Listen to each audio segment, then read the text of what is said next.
Hi, I'm Tom R., pastor at Village Church, and I'm excited to welcome you to Village Connect. I hope you're with some friends as we want to spend some time together reflecting on Scripture and spending it in conversation with one another. In this series, we will be looking at the second half of the Gospel of Mark. So let's get started. I want you to read now Mark chapter 8, beginning with the 22nd verse, and read through to Mark 9, verse 8. Read that together, and when you've finished, come back and we'll start the conversation.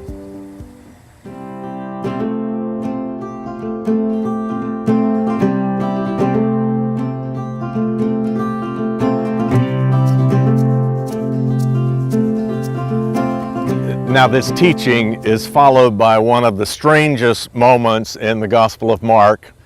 We call it the Transfiguration of Jesus. Jesus leads his disciples, Peter, James, John. He leads them up a mountain. And there we're told at the top of the mountain, he is transfigured. His clothes become dazzling white, whiter than any source on earth could make them. If I understand it, I think what they're saying is for a moment, these disciples are getting a glimpse of Jesus not as he's seen on earth, but as God sees him. That God sees in this one glory.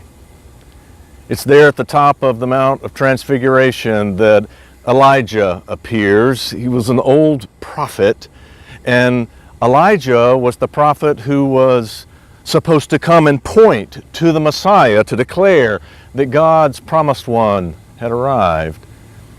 And Moses was there, the old lawgiver. Remember, on the top of Mount Sinai, he received the Ten Commandments himself.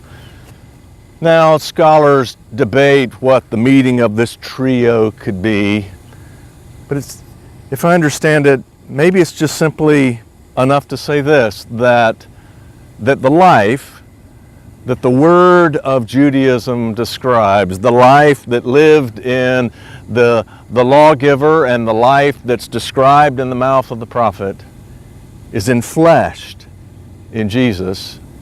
And that's why he is one of glory. God sees in him this word come to life, and he's seen as one of glory. So in October of 1946, just after World War II, there were some scientists in New Mexico that launched a rocket into outer space. And on that rocket, they sent an old black and white video camera. And that rocket provided for us the first views of the Earth from space. For the first time, we were able to see what the Earth looked like from outer space.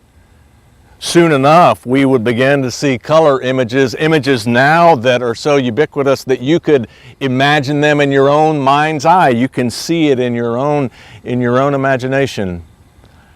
What those images showed, while it was a new visual for us, it showed what was always and already true. In some sense, the Transfiguration is like that. It's not a new moment. It's a moment that shows us from God's perspective what is always and already true about Jesus. He is God's glory in this world.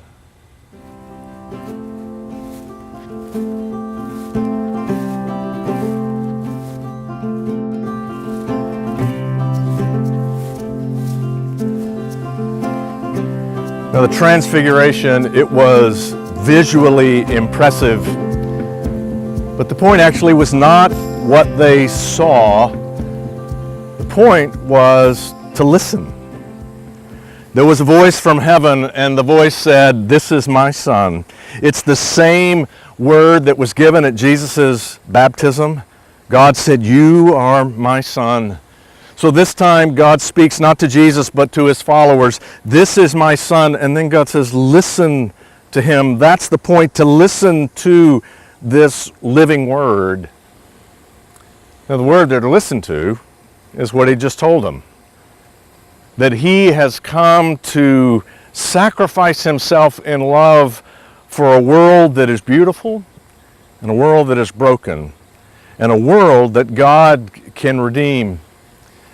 But what becomes clear is that this is not just the calling of Jesus, but he is telling those of us who follow him, this is our calling as well. Now look, we're not going to be crucified. So what does that mean for us today? We shouldn't make it too complicated.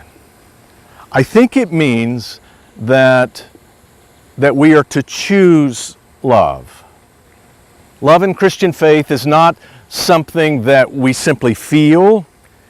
It is something we choose. It shows up in daily simple choices, and love will require sacrifice, and love will make us vulnerable to injury. Love will endure, and love will demand.